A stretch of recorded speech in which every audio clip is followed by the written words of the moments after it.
जय जिनेन्द्र। यह वीडियो सामायिक और पौषध में नहीं देखे, संवर में देख सकते हैं। आलोचना सूत्र इर्यावयम का पाठ।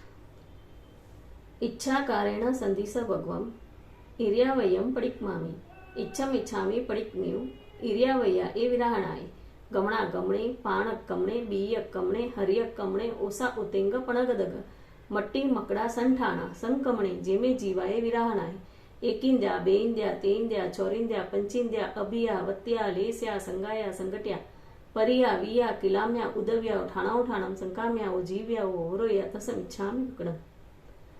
भावार्थ अर्थात इसलिए इस पाठ का भावार्थ यह है कि शिष्य कहता है कि हे गुरु महाराज, आप इच्छा पूर्वक आज्ञा दीजिए कि मैं इर्यापथि की यानी कि आने जाने की क्रिया, हलन चलन की क्रिया का प्रतिक्रमण करूं। गुरु की अनुमति पाने पर शिष्य कहता है कि आपकी आज्ञा प्रमाण है, मैं इर्यापथि की क्रिया का प्रतिक्रमण करना चाहता हूं। अर्थात मार्ग में चलने से हुई विराधना से निवृत्त होना चाहता हूं।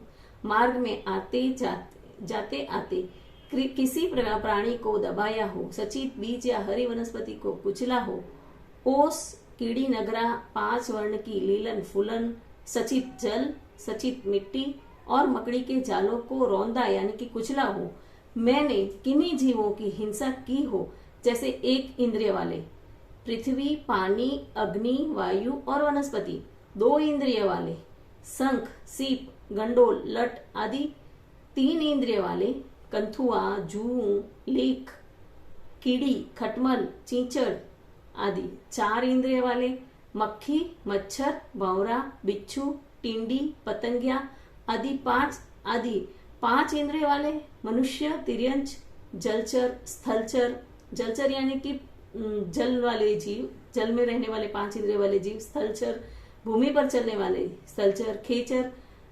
पक्षी यानी कि आकाश में उड़ने वाले आदि सम्मुख आते हुए उन्हें मारा हो, धूल आदि से ढका हो, पृथ्वी पर या आपस में रगड़ा हो, इकट्ठे करके उन दुख पहुंचाया हो तथा छू कर पीड़ा दी हो, क्लेश पहुंचाया हो, मृत तुल्य यानी कि मरने सरीखा किया हो, इनका जीवन नष्ट किया हो, मतलब जो जीवों का जीवन नष्ट किया हो, तो इससे होने वाला मेरा पाप निष्फल हो। अर्थात जाने अनजाने विराधना से कषाय द्वारा मैंने जो पाप कर्म बांधा उसके लिए मैं हृदय से पश्चाताप करता हूँ, जिससे निर्मल परिणाम द्वारा पाप कर्म शिथिल हो जावे और मुझे उसका तीव्र फल भोगना न पड़े।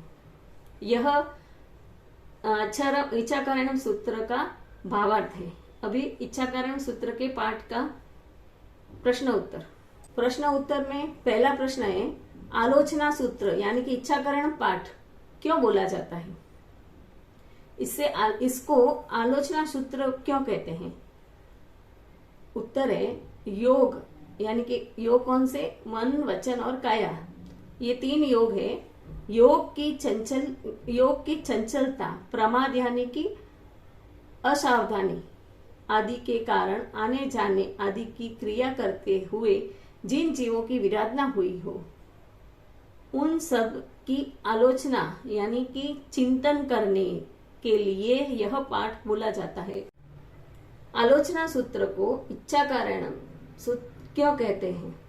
दूसरा प्रश्न है, आंसर है, पाठ के पहले शब्द से उसका नामकरण करने की भी विधि मिलती है।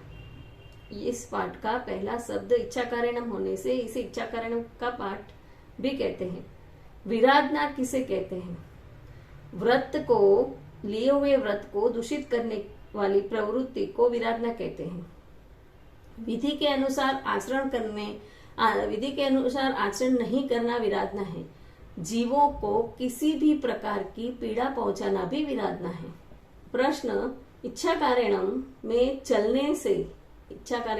चलने से होने वाली क्रिया की ही आलोचना क्यों कही गई है, क्योंकि क्रिया तो हम अलग अलग तरह की भी करते हैं, उनमें भी प्रमाद स्वरूप पाप लगता है, तो खाली क्रिया चलने की क्रिया का ही आलोचना क्यों कही गई है।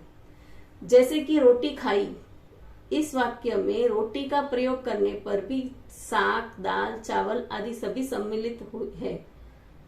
इसी प्रकार उपलक्षण से अन्य सभी क्रियाओं की आलोचना समझनी चाहिए। आगे प्रश्न है, जीव विराधना कितने प्रकार से हो सकती है? जीवों की विराधना 10 प्रकार से हो सकती है। अभिहया, वत्या, लेश्या, संगाया, संगटिया, परियाव्या, किलाम्या, उदव्या, ठाणो ठाणम, संकाम्या, जीव्याओ, वव्रोया। जीव विराधना न हो इसका उपाय क्या है? जीवों की विराधना न हो इसका उपाय क्या है? यत्नपूर्वक प्रवृत्ति करना, जिससे जीवों की विराधना नहीं होती है। उत्तरीकरण सूत्र, तस्य उत्तरिका पाठ। तस्य उत्तरीकरणेन पायचित्तकरणेन विसोहीकरणेन विसल्लीकरणेन पावाणं कम्माणं निकट्ठाये ठामि कौशक। अन्यथ उसस्येणं निसस्येणं खास्येणं छीयेणं जम्बायेणं उड्डुयेणं वायनिसगेणं बमलीये पित्तमुच्चाये सुहुमेहिम अंग संचालयिम सुहुमेहि खेल संचालयिम सुहुमेहि डिठी संचालयिम एवं एहिम आगारेहिम अपको अविरायो हुच्चमे कौशको चाव अर्हंताणम भगवंताणम नमुकारम न पारेमी ताव काय ठाणेणम मौणेणम जानेणम अप्पाणम घोषयामि। इस पाठ का भावार्थ है कि इरियापथी की क्रिया से आत्मा पर लगा हुआ मैल मिच्छामी दुक्कडम से कुछ अंशों में दूर हुआ, उसे अधिक शुद्ध और निर्मल बनाकर पाप कर्मों का नाश करने के लिए कायोत्सर्ग करता हूँ। आत्मा को संस्कारित और प्रशस्त बनाने के लिए पापों का प्रायश्चित आवश्यक है।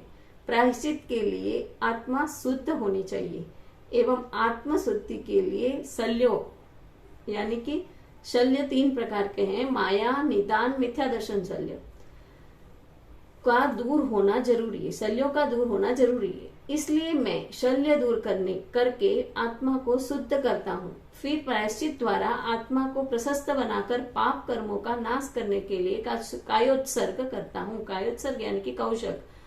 कौशक शरीर के व्यापारों का त्याग है। इस प्रकार का सर्वथा त्याग संभव नहीं है, इसलिए कौशक में आगार रखे जाते हैं। वे आगार इस प्रकार है: श्वास लेना और निकालना, खांसना, छींकना, जंभायाना, डकाराना, अपान वायु का निकलना, चक्कर आना, पित्त प्रकोप से मूर्छा आ जाना, अंगों का सूक्ष्म हलन चलन, कफ का सूक्ष्म संचार, दृष्टि का सूक्ष्म संचालन तथा के उपद्रव से दूसरे स्थान पर जाना, चूहे आदि को मारने के लिए बिल्ली झपटती हो या किसी पंचेंद्रिय जीव का छेदन भेदन होता हो तो उनके रक्षार्थ प्रयत्न करना, ये सब आगार जब हम कौशक करते हैं उसमें आगार रहते हैं। डकैती पड़ने या राजा आदि के सताने से स्थान बदलना, सिंह आदि के भय से, सांप आदि विषैले जंतु के डंक से या दीवार आदि गिरने पर शंका से गिरने की शंका से वहां से दूसरे स्थान को जाना, इन सब आगारों का इनके होते रहने पर, ये सब आगार कभी कभी हो सकते हैं, इनके होते रहने पर भी मेरा कौशक नहीं टूटता, परंतु इनके सिवाय अन्य स्वाधीन क्रियाओं का मेरा त्याग है। अपवाद स्वरूप इन क्रिया के सिवाय अन्य कोई भी क्रिया मुझसे न हो और इनसे मेरा कौशक सर्वथा अभग्न, खंडित यानी नहीं टूटे, यह मेरी अभिलाषा है। नमो अर्हंताणम शब्द द्वारा भगवान को नमस्कार करके कौशक को पूर्ण न करूं तब तक शरीर से निश्चल बन करके, वचन से मौन रह करके और मन से शुभ ध्यान धर करके सभी अशुभ व्यापारों का त्याग करता हूं। यह भावार्थ है तस्य उत्तरी पाठ का।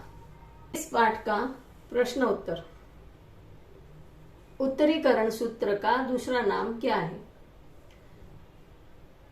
तस्य उत्तरी का पाठ है इसका दूसरा नाम। और उत्तरीकरण का पाठ को उत्तरीकरण का पाठ क्यों कहते हैं?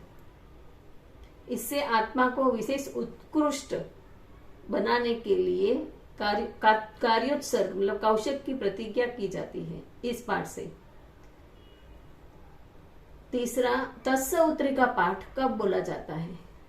किसी भी प्रकार के कार्योत्सर्ग से पहले तस्य उत्तरी का पाठ बोला जाता है।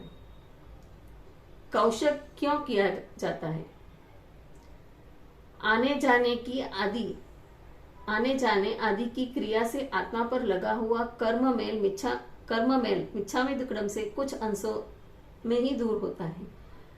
उसे अधिक शुद्ध और निर्मल बनाने के लिए, प्रायश्चित करने के लिए, पाप कर्मों का नाश करने के लिए कायोत्सर्ग यानी कि शरीर की हलन चलन आदि क्रिया का त्याग, उसको कार्योत्सर्ग बोलते हैं। तो कार्योत्सर्ग किया जाता है। कार्योत्सर्ग के पूर्व तस्य उत्तरी का पाठ क्यों बोला जाता है? कार्योत्सर्ग का महत्व ध्यान में रखने के लिए तथा शरीर की आवश्यक क्रियाएं जिन्हें रोक पाना संभव नहीं होता है, उन क्रियाओं का आगार मतलब छूट, आगार यानी कि छूट, आगार रखने के लिए यह पाठ प्रत्येक कार्योत्सर्ग से पूर्व बोला जाता है। प्रायश्चित किसे कहते हैं? प्रायश्चित किसे कहा जाता है? जिससे पाप कट कर आत्मा शुद्ध बने, उसे प्रायश्चित कहा जाता है। शल्य कितने हैं? शल्य 3 हैं, माया, निदान और मिथ्या दर्शन। आगार किसे कहते हैं? प्रत्याख्यान मतलब पचकान में रहने वाली मर्यादा में छूट को आगार कहते हैं। कोई भी पचकान में मर्यादा रखी जाती है, छूट रखी जाती है, उसे आगार कहते हैं। कार्योत्सर्ग विषयक कितने आगार हैं? मतलब कौशक में कितने आगार होते हैं? तो कौशक में 12 प्रकार के आगार होते हैं। उषस्येणम मतलब ऊंचा सांस लेना, निसस्येणम खांस्येणम, छीयेणम, जंभायेणम, उड्डुएणम, वायनिसज्ञेणम, बमलीये, पित्तमुच्चाये, सुहुमहिम, अंग संचालेहिम, सुहुमहिम, खेल संचालेहिम, सुहुमहिम, डिट्ठी संचालेहिम। इसका मतलब है कि सस्येणम यानी कि ऊंचा श्वास लेना, श्वास लेते हैं तब ऊंचा श्वास लेना, निसस्येणम नीचे श्वास को निकालना, खांस्येणम खांसी आना, छीयेणम छींक आना, जंभायेणम यानी कि उबासी आना, उड्डुएणम यानी कि डकार आना, वायनिसज्ञेणम यानी कि अधोवायु निकलना, पित्त मुच्छाई मतलब पित्त विकार की मूर्छा आना मतलब बेहोश होना या पित्त होना, और सुहुमहिम अंग संचालेहिम मतलब सूक्ष्म अंग को हिलाना, सूक्ष्म रूप से अंग को हिलाना, सुहुमहि खेल संचालेहिम मतलब सूक्ष्म रूप से कफ का संचार होना, सुहुमहिम डिट्ठी संचालेहिम मतलब सूक्ष्म रूप से दृष्टि इधर उधर होना या दृष्टि हिलना। इस तरह 12 प्रकार के कौशक में आगार होते हैं। जब हम कौशक करते हैं तब आगार होता है। बोलने में कोई भी त्रुटि हुई हो तो मिच्छामि दुक्कडम। जय जिनेन्द्र।